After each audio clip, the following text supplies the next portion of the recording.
study, and play come together on a Windows 11 PC. And for a limited time, college students get the best of both worlds. Get the Unreal College Deal. Everything you need to study and play with select Windows 11 PCs. Eligible students get a year of Microsoft 365 Premium and a year of Xbox Game Pass Ultimate with a custom color Xbox wireless controller. Learn more at windows.com/student offer. While supplies last. Ends June 30th. Terms at aka.ms/collegepc. Marvel Television's Wonder Man, an 8-episode series, now streaming on Disney+. A superhero remake, not exactly what we'd expect from an Oscar-winning director. Action! Simon Williams, audition for Wonder Man. I'm gonna need you to sign this, assuming you don't have superpowers. I'll never work again if anyone found out. My lips are sealed. Marvel Television's Wonder Man. All 8 episodes now streaming, only on Disney+. You're listening to Unbound presents Until They Wake. 7 episodes, 6 lives, 1 impossible convergence. Beth Curry's been chasing these stories for a while now, and she's finally ready to share what she found. It's not what you'd expect. Nothing about this is. Pull up a chair. This one's different. Hey, this is Beth Curry, and you're listening to the final episode of Until They Wake. Over the past 6 days, I've told you 6 stories. There was James Cooper, Ruth Mitchell, Maria Gonzalez, Danny Walsh, Bill Harrison, and Mira Sharma. These 6 people faced death and walked away, and they built lives afterward. And they ended up in local hospitals years later. And today I'm going to tell you what happened when their paths converged. And then I'm going to tell you why and what it all means, and what any of this has to do with a night I spent in a car with my sister, experiencing something I still can't explain. But first, the convergence. Ruth Mitchell follows the sound of a baby crying. It's strange, she thinks. Strange to hear that sound this deep in the building, this far from the maternity ward, this far from anywhere that makes sense, but she's certain she hears it, distant, echoing, impossibly familiar. The corridor opens into a larger space, cold and clinical, fluorescent lights humming overhead. And she's not alone. A man stands near the far wall, younger than her, hair still wet, water dripping from his shoulders onto the floor. He looks the way people look when they're somewhere they don't recognize and can't explain how they got there. He's staring at something on the far wall that Ruth can't see yet. A woman comes in from a different corridor, breathing hard, one hand pressed to her left side. Professional clothes, the expression of someone who was just running and doesn't quite know why. Then an older man in work boots, concrete dust still on his jeans, moving carefully, the way a man moves when something in his back has never fully healed. A younger man in a button-down shirt, quiet in the way of someone who has learned to take up as little space as possible. And finally, a woman staring at her phone with the particular frustration of someone who cannot get a signal and cannot understand why. 6 people, 6 strangers, standing in a cold room beneath a hospital, looking at each other with the same expression. The expression that says, I don't know where I am, and I don't know who you are, but I think you might be the only person who can help me make sense of this. One of them starts to ask a question and doesn't finish it. Ruth turns to see what they're all looking at. A wall of storage drawers. Small metal doors, each one with a label holder, the kind of drawers that only exist in one type of room. She steps closer, not because she decides to, but because something pulls her there. The way a name pulls you across a crowded room when you hear it called. She finds her drawer. Mitchell, Ruth and Infant, 1987. Her name, her year. The year of Interstate 84, a November rain, and a baby who kicked hard against her ribs at the wrong moment. She survived that crash. She had Claire. She raised her daughter. She lived 28 more years. Didn't she? The woman with the phone finds hers next. Sharma, Mira, 2008. She says it out loud, that she survived the crash, that they told her she'd survived, that 14 people made it out of Flight 2317, and she was one of them. The man with the wet hair touches his drawer like he's not sure it's real. Cooper, James, 1995. He says he saved Tommy, that he dove in.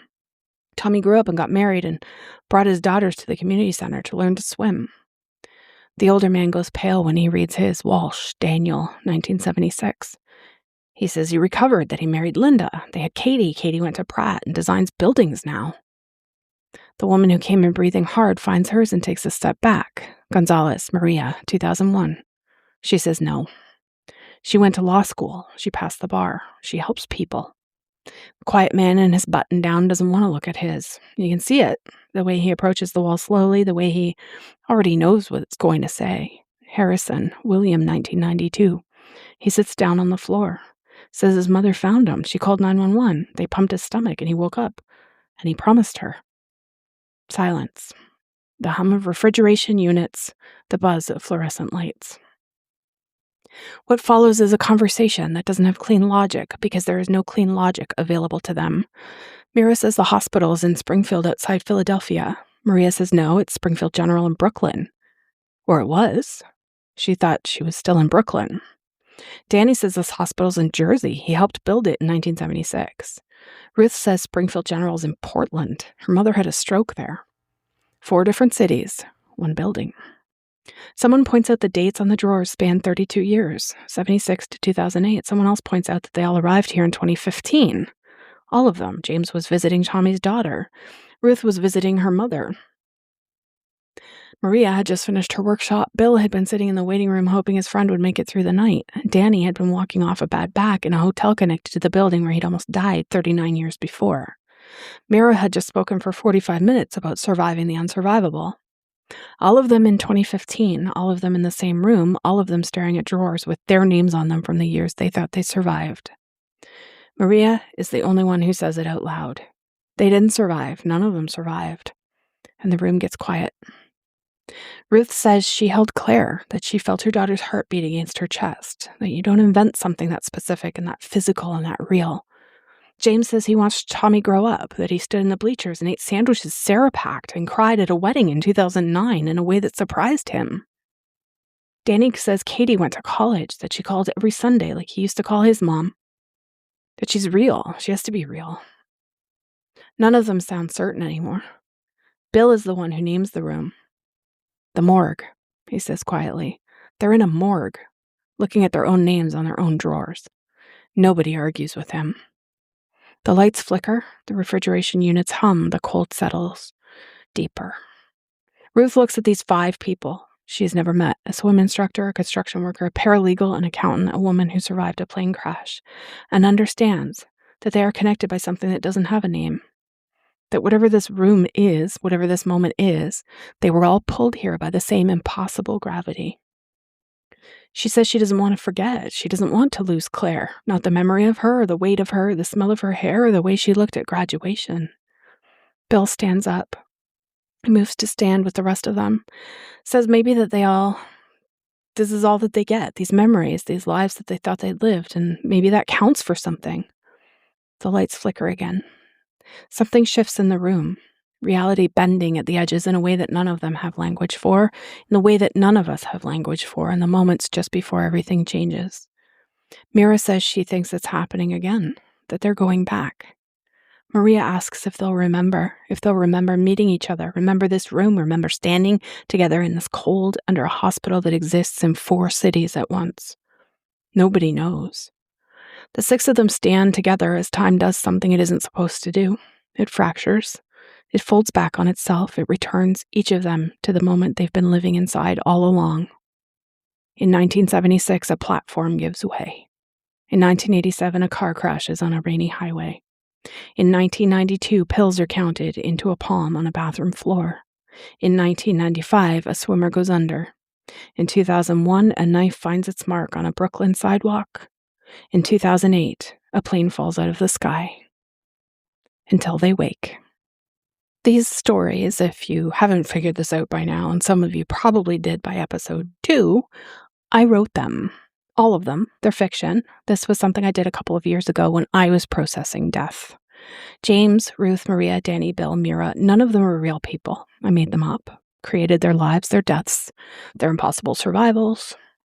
But before you feel deceived or frustrated with me, I need you to understand why I wrote them, because this wasn't just a creative writing exercise. This is me trying to make sense of something that happened to me. something I still can't fully explain, and something that's made me question everything I think I know about reality and consciousness and the nature of existence itself. So here's what actually happened, okay? I'm not just writing this. This is a true story. I was driving with my sister one night, and we were leaving a parking lot. We were turning right on a 2-lane road, and it was dark. It was late. It was summer. We were on the beach strip. Lots of young and carefree teens and young adults out late, just like we were. We were talking probably about something completely mundane. I don't know. I checked for traffic. The road was clear. I started my turn. And then a car appeared, not approaching from a distance, appeared like it materialized from like out of nowhere because it was moving so damn fast. It was so fast. It was passing another car illegally, using my lane to do it, the exact lane I was turning into at the exact moment I was turning into it. There was no time to react. There was no time to brake or swerve. The physics of it didn't allow for any outcome except collision, right? But we didn't collide. The car went through us or around us, or we phased through it. I don't have the right words for what happened, because what happened doesn't fit into the vocabulary that we have for describing reality, right? It felt supersonic. It felt cosmic. It felt like the car went right through us. Like for a split second, we existed in different layers of reality. It was like the universe glitched or bent or accommodated this impossibility.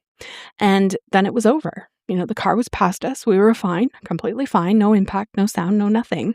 I looked at my sister. My heart was pounding. My hands were shaking, and she looked at me the same way, eyes wide, face pale. We both knew that like something impossible had just happened. We talked about it immediately. We tried to make sense of it. We were both completely freaked out. Now, this was over 30 years ago, well over 30 years ago. I've never forgotten it, ever. And here's the part that I can't explain that bothers me, I think, almost as much as the incident itself. My sister doesn't remember it anymore at all. I've brought it up over the years. Remember that night in the car when that impossible thing happened? And at first she'd remember, and we'd talk about it and relive the strangeness of it all, right? But somewhere along the way, that memory disappeared for her. So now when I bring it up, she looks at me like I'm talking about something that never happened, or that it wasn't her in the car with me. She has no recollection of the event, no memory of our conversations about it, nothing. It's like it's been erased from her timeline completely. But I remember it vividly. I can still see the car. I can still feel that impossible moment, like when the laws of physics seem to kind of bend around us. I remember her face in the moment, the shock, the fear, that mutual understanding that we just experienced something we couldn't possibly explain to anybody. And ever since I realized that she no longer remembers it, I've had this thought that I can't shake. What if we did get hit? What if in one timeline or one reality, we died in that collision? Because we should have. What if she's living in a timeline where it never happened, and I'm living in a timeline where it did, and somehow we're still together, but experiencing different versions of the past, right? I don't know if we're in different timelines, even though we're in the same one right now. I don't know if that's even possible. But the fact that she remembered it and now doesn't, and the fact that a shared experience we both acknowledged has disappeared from her memory but remains vivid in mine, that's kind of maybe almost more unsettling than the original event to me. I don't know, because it suggests something about the nature of memory or consciousness or reality itself that I don't have like a framework for understanding, right? So I want to talk about quantum immortality, and I'm going to go deeper into this than I originally planned, because I think we need to kind of sit with how weird this concept is, if you can wrap your head around it, and I have a hard time doing that. There's an interpretation of quantum mechanics called the many worlds interpretation, and it was developed by a physicist named Hugh Everett in 1957. And it's one of several competing explanations for how quantum mechanics actually works. So the basic idea, at the quantum level, particles exist in something called superposition. They're in multiple states at once until they're observed or measured. The classic example is Schrodinger's cat, right? Which is simultaneously alive and dead until you open the box. Most interpretations of quantum mechanics say that when you observe the cat, the superposition collapses and the cat becomes definitively either alive or dead. One outcome happens and the other does not. But Everett said, what if both outcomes happen? Like, what if the universe splits every time a quantum event could go multiple ways? In one branch, the cat's alive, and in another, the cat's dead, and both realities exist just separately from each other. I don't know. Like, this isn't science fiction. This is a legitimate interpretation of quantum mechanics that's taken seriously by real physicists. It's not proven. Like, we have no way to test it because by definition, we can't observe the other branches, but mathematically, it's completely sound, which is wild. And here's where it gets really weird, too. The math doesn't care about scale, right? We tend to think of quantum effects as only mattering at tiny scales, like subatomic particles doing weird things that don't affect our everyday experience. But if many worlds is true at the quantum level, there's no reason it would stop being true at larger scales, which means, I think, every decision point, every random event, every moment things could go one way or another, the universe splits. Both outcomes happen. You just can't perceive the branches where the other outcomes occurred. You're starting to see where this is going? So, let's apply this to near-death experiences. Imagine you're in a car accident. At the moment of impact, there are countless quantum events happening in your body, in the car, in the environment around you. In some branches of reality, those events combine in a way that kills you instantly. In other branches, you survive with serious injuries. And in other branches, you walk away with barely a scratch, right? So from an external objective perspective, all of these outcomes happen. The universe splits, and in some you're dead, and in others you're alive. But the crucial part, you can only experience the branches where you survive. Because dead people don't have experiences. By definition, if you die in a particular branch, your consciousness in that branch ends, right? No more observations, no more experiences, no more you in any meaningful sense. Does this make sense? I know I'm crazy. So from your subjective perspective, from the only perspective you can have, you always survive. You always find yourself in the branch where, against whatever odds, you made it through. This is quantum immortality, and the implication is genuinely unsettling. I don't know. It means that from your perspective, you might be functionally immortal. Not because your body can't die, it absolutely can, and it does, in countless branches. But because you could only ever experience the branches where you're still alive to have experiences. Okay, I know. Crazy. So I'm going to take this even further, though, because there's a version of this idea that gets really friggin' mind-bending. What if consciousness doesn't actually need a functioning brain to continue generating experience? Stay with me here, okay? We assume that consciousness is produced by the brain, right? That's the materialist view. Mind emerges from matter, specifically from the electrochemical processes happening in our neurons. But what if that's not quite right? What if consciousness is more fundamental than that? And what if the brain doesn't produce consciousness, but rather acts as a kind of receiver or a filter for consciousness that exists more broadly, right? This isn't a new idea. Philosophers have been debating it for centuries, and there are some quantum physicists like Roger Penrose or Stuart Hameroff, others, whatever. They've proposed theories about consciousness being a quantum phenomenon that doesn't strictly require classical brain activity. I'm not saying these theories are proven. They're not. They're highly speculative, but I just want to follow the logic for a minute, if you can stay with me. I don't know. I'm just running my mouth here. I may not be making any sense. If consciousness is a quantum phenomenon, and if many worlds is true, then maybe consciousness keeps experiencing reality even after the brain dies. It just shifts to the branches where the experiences can continue. And this is where it gets really strange too. What if those branches become increasingly unlikely? What if your continued survival requires more and more improbable circumstances? So from the outside, from other people's perspectives, you died, they mourned you, they moved on, your body is in the ground or cremated or donated to science or whatever. But from your perspective, you survived through some incredibly unlikely sequence of events. Maybe the paramedics arrived in time, or the bullet missed your heart by a millimeter, or whatever. Maybe you walked away from a plane crash that killed everyone else. And life continues, but it feels different, like a little off, maybe a little more dreamlike, because you're not in the main timeline anymore. If there even is such a thing. You're in one of the increasingly improbable branches where your consciousness could continue existing. Yeah. Let me talk about what this world would actually feel like, because this is where the psychology comes in. If you were living in an increasingly improbable branch of reality, how would you know? What would be the subjective markers of that experience? You'd probably feel disconnected, disassociated, like you're watching your life happen instead of fully living it. I've been there. Like there's this thin film between you and your experiences. You might notice inconsistencies or small things that don't quite add up, right? Like memories that don't match other people's memories, or places that feel slightly wrong, maybe conversations you're certain you had that other people don't remember. You might experience a lot of deja vu. That feeling, if I've lived this moment before, might actually be you experiencing similar moments across multiple branches with some kind of bleed through between them. You might feel like reality is somehow less solid than it used to be, like the rules are more flexible, or like sometimes things happen that shouldn't be possible. And here's the thing, all of these experiences are also symptoms of psychological trauma and dissociation and derealization and various mental health conditions. So how do you know which it is? How do you know if you're experiencing quantum branch hopping, or if you're just experiencing the normal psychological aftermath of trauma?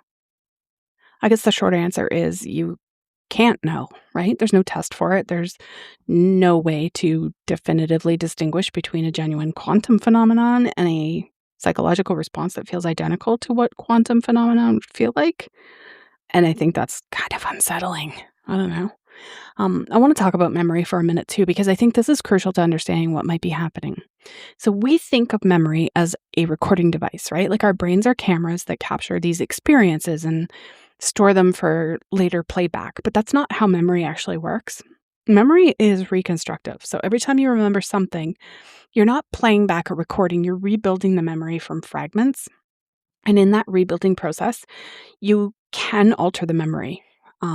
You might add details that weren't there or remove details that were. You might blend memories together. Sometimes you can create entirely false memories that feel completely real.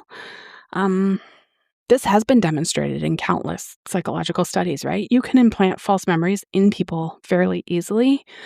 You can convince them that they've experienced things that never happened. And once those false memories are established, they're indistinguishable from real memories. They feel just as vivid and just as certain.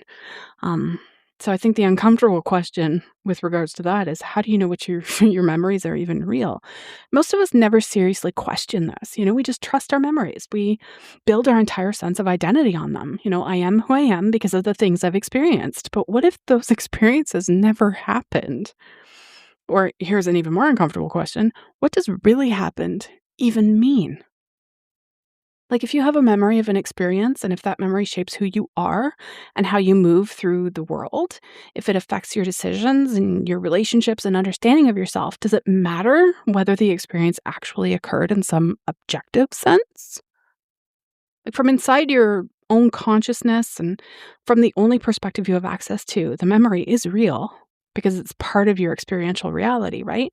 So if you died in a car accident in 1987, but your consciousness continued generating experience in a branch where you survived, and in that branch you had a daughter and you raised her and you built a life, are those experiences less real because they didn't happen in the branch where you died?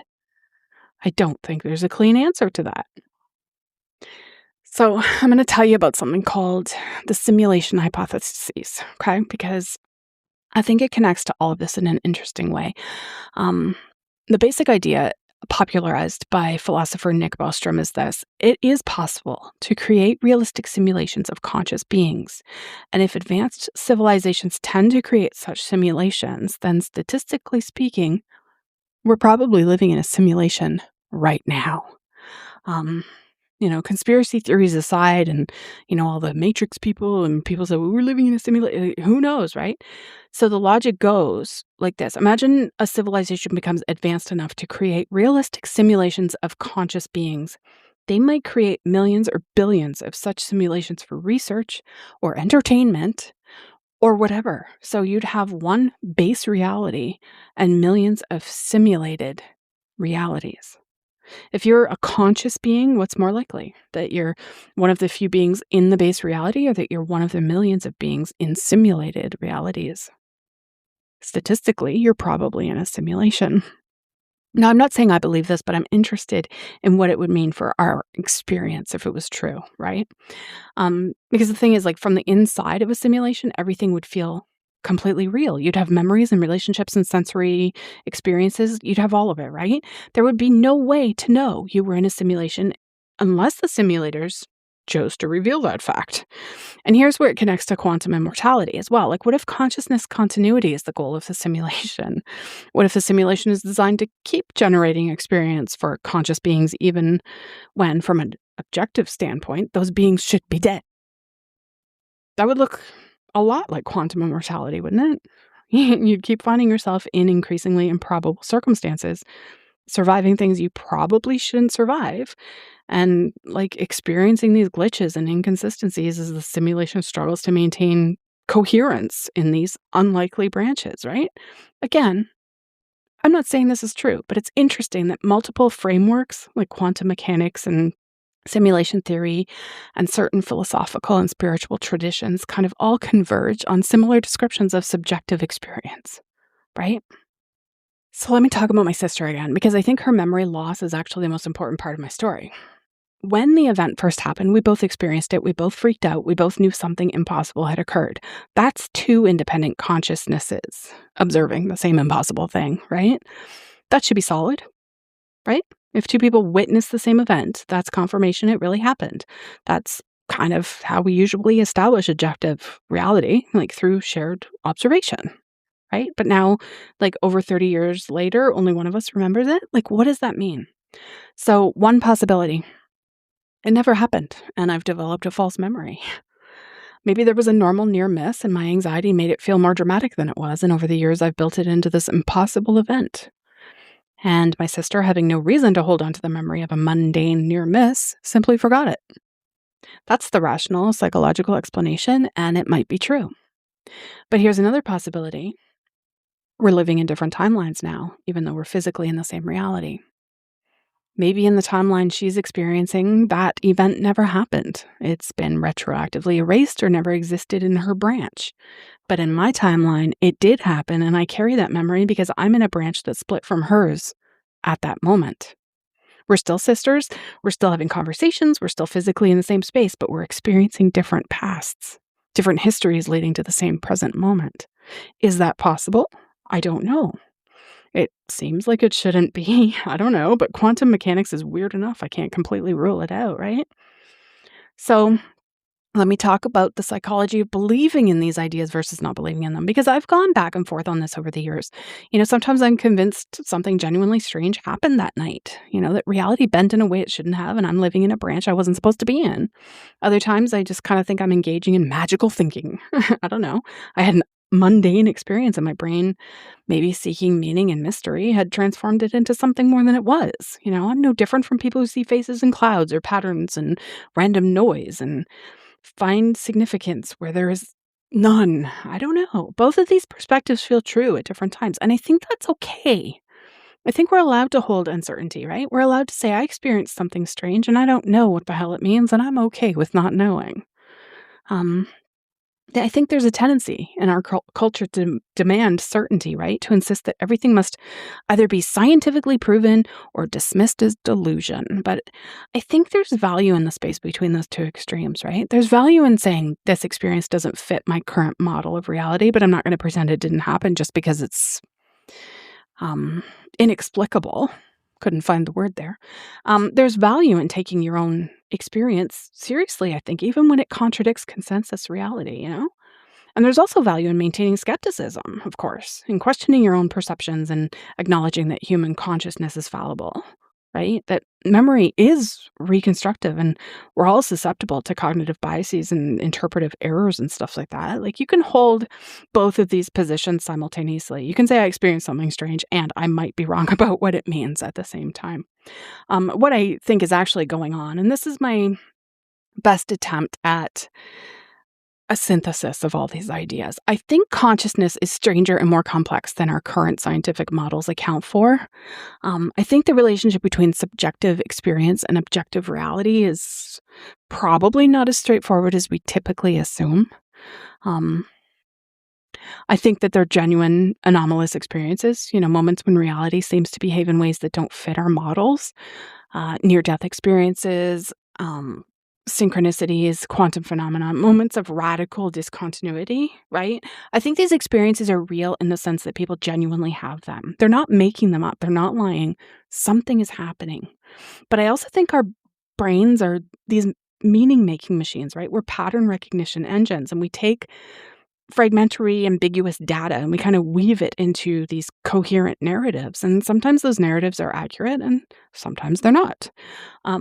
So when you have an experience like I had, a moment that just felt impossible and violated all the rules of how reality is supposed to work, you're kind of faced with a choice about how to interpret it, right? You can fit it into a conventional framework. I had a near miss and my perception of time dilated due to adrenaline, and that made it feel more dramatic than it was. Or you can kind of fit it into an unconventional framework. Reality glitched. I shifted to a different quantum branch. I experienced something that reveals the truth about the nature of consciousness. I don't know. Both of these are interpretations and both are stories you tell yourself about what happened. And the truth is, you might never know which story is more accurate, right? So I'm going to tell you what I want you to take away from all of this. First, take your own experiences seriously. If something felt real to you, if something significant happened to you, if you had a moment that changed how you see reality, that matters. So don't let anyone talk you out of trusting your own perception. But second, hold your interpretations lightly. The experience is real. What it means is up for debate. And you're allowed to change your mind about what it means as you learn more or think more or even grow more, right? Third, be curious, ask questions. Read about quantum mechanics and consciousness studies and psychology and philosophy if you like being bored. Sit with ideas that make you uncomfortable. Be a big old geek and do that. Engage with perspectives that challenge your current understanding. And fourth, be kind to yourself about not having answers. We're all just consciousness experiencing itself through temporary human forms on a planet spinning through space, supposedly. None of us really knows what's going on. We don't. Anyone who claims complete certainty about the big questions is probably not being fully honest with themselves, and they're definitely not being fully honest with you. So let me ask you this, and I genuinely want to know, have you had an experience like this, like a moment when reality kind of seemed to glitch? When you survived something you shouldn't have, or when time felt wrong or space felt wrong or something happened that didn't fit into your model of how things work? Have you had that feeling that something fundamental shifted? That part of you stayed in a moment and never quite came back? Have you noticed inconsistencies, like memories that don't match other people's memories, or experiences that feel more like dreams than like waking life? Have you ever had the unsettling thought, what if I actually died back then and this is something else? If you have, you're not alone. You're not crazy. I don't think so. I mean, I joke that I'm crazy, but whatever. These experiences are more common than we talk about. We just don't have good frameworks for discussing them, right? We don't have that language that kind of captures the strangeness without either over analyzing it or whatever. Like you have a mental illness or over explaining it, you definitely shift to quantum branches, whatever. Sometimes strange things happen. Sometimes we can't explain them. And sometimes the most honest response is, I don't know what that was, but it mattered to me and I'm still trying to understand it. So I wrote these 6 stories, James, Ruth, Maria, Danny, Bill, Mira, because I needed to explore what it would feel like to die and not know it, to live an entire life in a space outside of time, build relationships and families and careers in a reality that might not be the primary timeline, if there even is such a thing. I wanted to create characters who felt fully human and had rich inner lives and complex relationships and experienced all the mundane details of existence. And then I wanted to show them the truth, that all of it happened in a moment, in the space between life and death, and consciousness's refusal to stop generating experience. Because that's what haunts me about my own experiences, right? Not that I might have died that night, but that if I did, I might never know. That, from my perspective, everything continues feeling normal and real, even if from other perspectives, I'm gone. And if that's true, if consciousness really does continue in branches where survival becomes increasingly improbable, then we're all living in our own personal quantum immortality loops. All of us constantly splitting into branches where we survive, unable to perceive the branches where we don't. Which means the person you are right now, listening to this, you're in the branch where you've survived every moment up until now, every car accident that almost happened, every illness you recovered from, every decision that could have gone differently.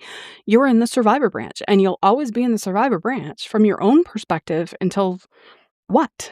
Until consciousness itself ends, or until the last possible branch plays out? I don't know. Nobody knows.